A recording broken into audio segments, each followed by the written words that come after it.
How's it going? Midterms part two. So this is a thing about the progressive era, the cause and effects about it, main individuals, and then also like a timeline of events. So a summary of the progressive era would be it's like a period of a lot of like social activism and political reform, and it lasted from about 1890 to 1920. The main objective was eliminating corruption from like businesses and government, and it was kind of just something that spread through America to really like reform the society as a whole. So we got a surprise in here. It's about 12 o'clock and it's midnight right now. So I hope you appreciate this, Mr. Cruz. So we wrote out a timeline over here. All right, so here we got the Sherman Antitrust Act, which is an act that really took out some of the power of like big business, and it kind of like big businesses were very corrupt, and the Sherman Antitrust Act kind of made it to where you couldn't make trust with other companies, and it kind of shut down like monopolies and other like oligopolies and took it out of there. So we're going on to our next thing. In 1901, McKinley was shot. A few days later, he died from his wounds, and that's just a great way to like turn to the new decade, right? Okay, we got the Hatter Union that went in 1902. The coal miner strike, which played a big role in like progressivism, as it showed that people were willing to like stand up. 1906, The Jungle came out. Upton Sinclair wrote The Jungle, and it was about like meat inspections, and he kind of went to different butcher shops and stuff and showed how like unsanitary it was. So in 1906, the government actually responded pretty quick with like the Food and Drug Act, I believe, and the meat inspection, and that really improved sanitation and stopped some of the corruption.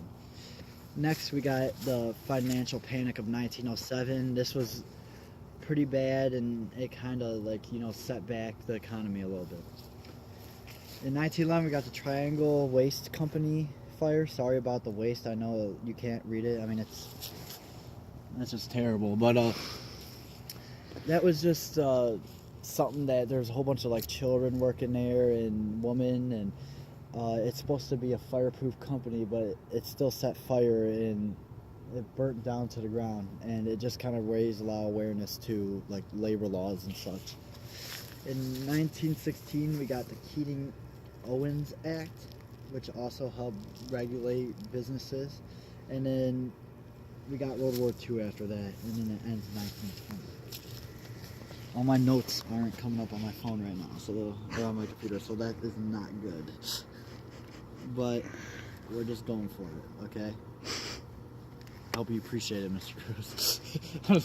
Alright, so Jane Addams. So she created the Hull House, which was like a settlement in the slums, which is kind of progressive. Teddy Roosevelt, he is the boy. He is the damned cowboy who became president as he was the vice president of McKinley. And fun fact about him, he actually went blind during a boxing match while president, at least in one eye, I mean. So that's pretty cool. And he also climbed one of the highest mountains as president too. He's a pretty cool dude, honestly. But he also played a lot of impact in the progressive movement as he helped pass a lot of laws and such. W.E.B. Du Bois, however you say it.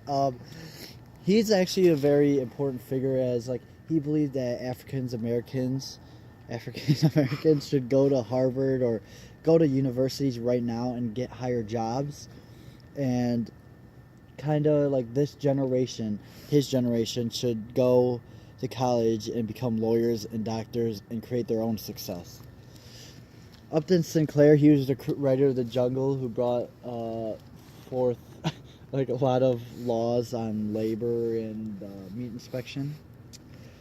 McKinley, he was shot. He had a campaign where he just campaigned from his porch, while his opponent Bryan, he went all over the country and had one of the biggest campaigns to date. I believe it was the biggest campaign to date, but McKinley still won. But he also worked a lot at the past reform movement. Wilson, he actually won a political campaign by saying, "Oh, he kept us out of war," but then ended up taking us to war anyway. But still a big, important figure in the progressive era. Booker T. Washington, him and W.E.B. over there didn't really get along. Okay, W.E.B. was the first black man to graduate from Harvard and get a PhD.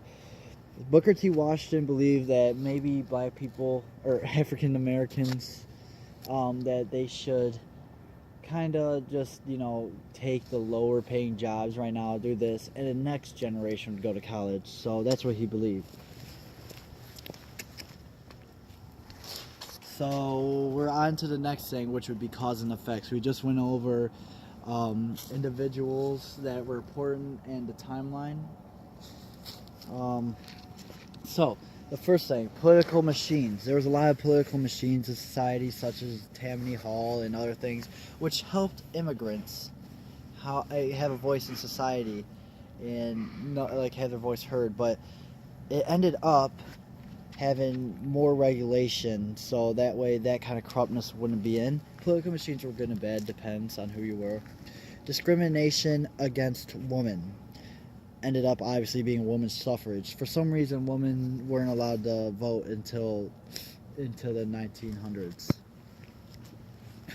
Alcoholism and movement against alcohol ended up with prohibition, which we all know ended up just making it illegal. However, people just started bootlegging and doing it illegal anyway, so it really didn't help. So I believe it is the 21st Amendment that gets rid of the 19th Amendment that created prohibition. 21st got rid of it. Big businesses and monopolies made the antitrust and business regulations because it was just all corrupt and they were controlling the government, and like Standard Oil or Vanderbilt's railroads company and Carnegie Steel Company. It just kind of took over society.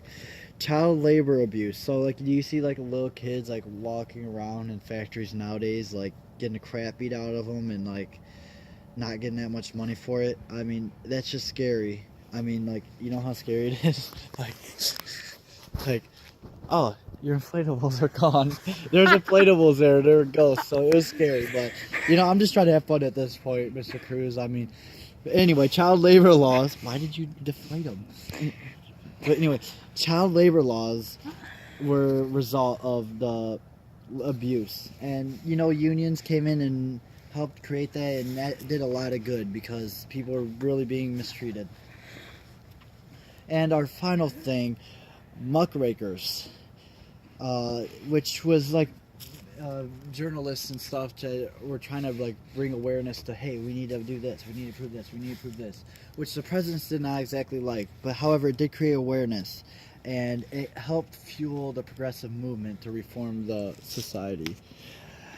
Alright, so as in our first video I made where I was at MSU, I'm just going to say we're here in Canton on the streets. We're staying safe in the streets, and give me an A. That's all I got to say about it. So thank you for listening to me. Hopefully I do get an A for this midterm. I love this class, and I just have a good time doing this. So yeah, thank you for your time. Hopefully it's not too long of a video. Wait, you guys have it.